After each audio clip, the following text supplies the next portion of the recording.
So I'm back with another video for you guys today, and today I'm going to be talking to you about the Urban Decay Naked 3 palette that just came out on YouTube. So if you need a second opinion or even a third opinion, then check out some of those other videos. But as you guys know, I'm here to give you my honest opinion of how these products worked for me.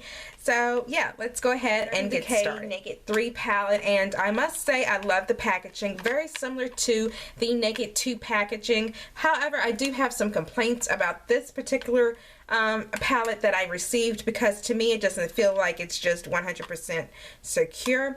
I've noticed that when I close it, I don't feel like it completely closes all the way, and then I feel like it's just, if something hits against it, I feel that it's really easily to open up. Compared to my other Naked palette, if anything hits this, it's not going anywhere, because you really have to work with it to get it open. So that's this is the Naked 2, if you're wondering. But so that's like something that I'm not too happy with about the Naked 3. With this one, I think it's probably just my particular palette. I do like the tins though. I think that the tins are way better than the cardboard packaging, which is from the Naked. First thing I noticed, like I said, was this packaging. With this one, it just feels kind of flimsy. I really feel that I can just take the inside plastic out with this palette. For some reason, it wasn't quite like that with the other one, but with this one I just feel that I can do that as I drop the brush on the floor. It does give you a double-ended brush, which I'm going to be showing you guys.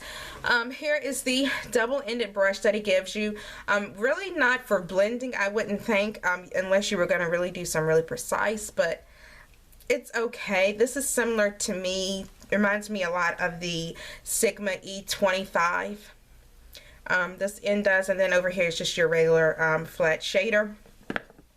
And then you have this beautiful rosy gold package, which I'm absolutely 100% in love with. So the first color that you see here is the color Strange, which is this kind of yellow color here. And then it goes from Strange, it goes to, I wonder if it's on the back so I can kind of tell you guys. Okay, so you're looking at Strange, and then you're looking at Dust, Burnout, Limit, Buzz, Trick, Nooner, Liar, Factory, Mugshot, Dark Side, and Black Heart at the very end. So as you guys can see, this is a really pretty palette, and I definitely love all the colors. I can definitely say that I love about this palette, if you really look at the colors, they are absolutely beautiful. Now, I've heard a lot of different things myself from just watching YouTube reviews. I've heard a lot of people say that pinks don't look good on everyone, which is true. Pinks do not look good on everyone. The rosy colors do not look good on everyone. Some people were saying it makes you look sleepy or appear tired. With me personally, guys, I haven't had any of those problems with this palette. I have an olive skin complexion, as you guys can tell, and I think the palette looks pretty good on me. I actually have on an eye look today from this particular palette, and I will be doing a tutorial for you guys as well on this particular eye look. So I'm absolutely in love with the palette. I think Urban Decay did a really nice job with the color selection that they have here. I mean, you have a wide variety of everything in here. You have some of your matte shades, and these are the pinky kind of mattes, so they are perfect for blending with a pink toned color. This color Trick is absolutely gorgeous, as you can see. I really do love that color. It's just really pretty, and it blends into my skin so well. So I absolutely love that. These colors, I think, are amazing for someone that has olive toned skin, especially if you're not into some of those other pinks. I think a lot of times when they make shadows and stuff, I don't think they really think about the different skin complexions. With versatile, I feel that very fair skin can definitely get away with wearing it, and even your medium complexions can get away with wearing the palette as well. Also, I feel that even brown skin ladies, I feel that you guys can wear this palette too, because the colors in here are really pretty and they're really versatile. You can, of course, you guys know you can put down different bases and get a lot of different looks with them. You can make the colors more vibrant if need be, but I really do love this. I think the colors look good for my skin complexion, so I would definitely recommend them to anyone that is interested in basically looking for some eyeshadows, or someone that has never tried the Nakeds before, that I was a little skeptical about, and these two are very similar.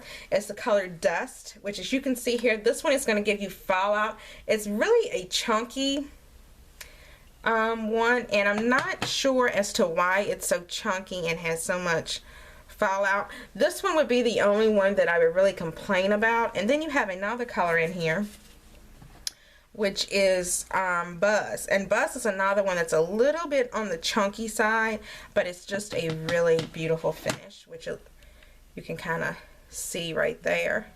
And then I'll just swatch it right underneath the other one. So those are just a little bit chalky, but the rest of the colors in the palette are absolutely beautiful. I thought Trick was going to give me just a little bit of trouble, but it didn't. It actually came out to be really smooth, so that was a little bit surprisingly. It actually surprised me a little bit. And then the rest of them are absolutely beautiful. My favorite color, I would think, in the whole entire palette would have to be the Dark Side. I used that one on the outer V, and I'm just in love with it. So overall, a really great, versatile palette. And we finally got that matte highlight color in Strange, which is just really pretty and velvety feeling. So I really do like that. Kind of reminds me of the Creme Brulee, or the cream in the Creme Brulee is from the Wet n Wild, and then the cream is actually from the Lorac Pro palette. So really liking the palette. So I'm going to go ahead and start to the past palette. So the first one I'm going to compare it to, just because of the packaging, is to the Naked 2. And as you guys can see, again, the hard packaging. In this one, it also comes with a dual-ended brush. This one has more of a fluffy crease brush, and then of course you have your shader brush, which just fell. This one really has more of your brown neutral tones, kind of taupey looking colors in here, as compared to the other one. I'm going to try to hold these up to show you, so you guys can kind of get the gist of what I'm showing you here. But yeah, so you can kind of see the difference in the colors. I think that this is just beautiful. Naked 3 is beautiful. But this was one of my most used Naked palettes. As you guys know, I really wasn't too thrilled with the Naked 1 when I first got it. But this one is a lot like it. Basically the same kind of look and feel to it. Here, this one also did have some really shadows that I wasn't too fond of. For example, Chopper I thought was a little bit flaky. And then some of the other ones, YDK was definitely one that had a lot of that flakiness to it.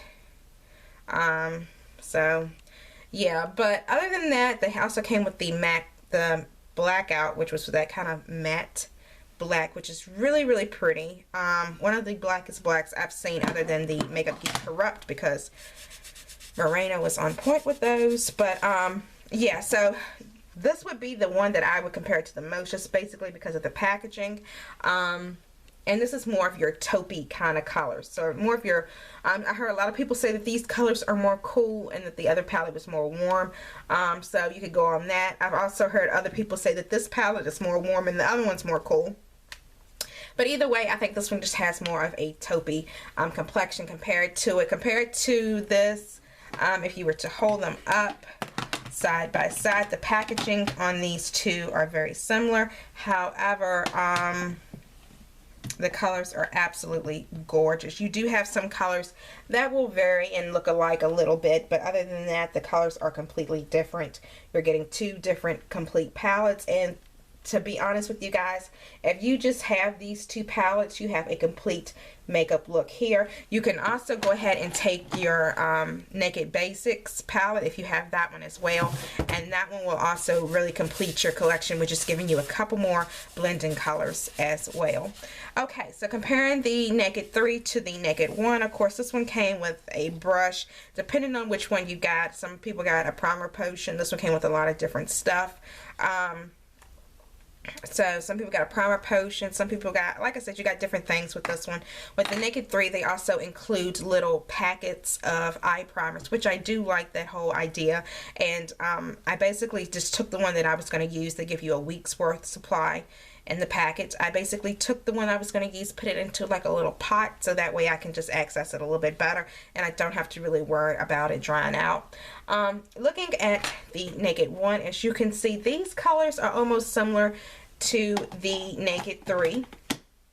However, they do differ. I would definitely say that these two definitely coincide with one another. Probably the best, because it just, to me, it just picks up where the color spectrum left off. So I definitely would recommend this. I love the color when I use this palette. I definitely love the color Toasted, and that was one that I really loved using, which that one is kind of that pink color.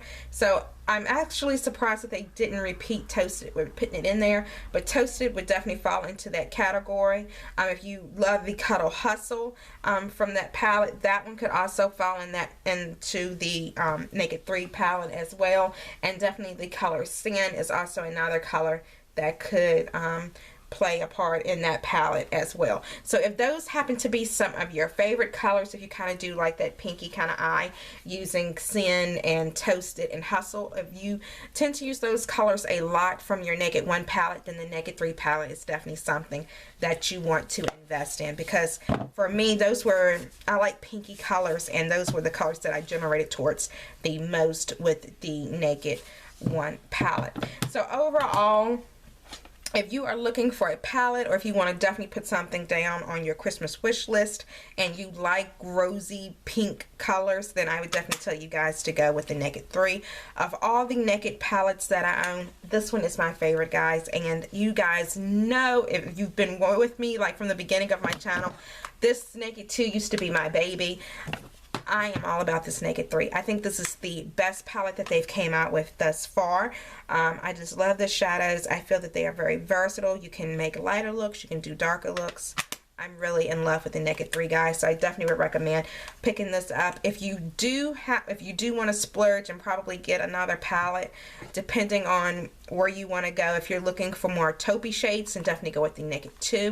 If you're looking for more of that Kim Kardashian smoky eye look, this is the palette that she made famous pretty much, I would go with the Naked. Together, any of the palettes, as long as you get the Naked 3, I would tell you would be amazing. If you are someone that wants a wide variety of shades, I would definitely say go with the Naked 2 and the Naked 3, because to me, these two are going to give you the most wider range of colors. If you want colors that are going to be kind of similar, that are going to kind of fit into that same base on the color spectrum, then I would go with the Naked 1 and the Naked 3. So there you guys have it. That's my review on it. Hope it was helpful, just giving you a little insight on how these are working for me. If you have any questions, comments, or concerns, you can leave them down below. I will try to get to them as fast as I can. This should be the last video that I'm posting for this week, so this video should go first, and then the eye tutorial will follow that one, and then I will start recording my vanity tour. I know a lot of you guys have wanted to see it and you requested it. I'm never going to get my vanity exactly the way I want it, and I've come to that realization here in the last couple of days, because every time I get ready to record that video, I'm just like, it's not the way I want it yet. So I'm just going to go ahead and record the video, and then if I do happen to upgrade it, or if I happen to get more stuff, then I will do another tour later on in the future. But so that video is coming up, as well as the other eye tutorial that I promised you guys. But I wanted to go ahead and get some looks up in the review on the Naked 3 before the whole thing just went viral and I got lost somewhere in y'all's feed. So thank you guys so much for watching the video. I hope it was helpful. If you have any questions, like I've already stated, you know what to do, and I will see you in the very next video. Bye, guys.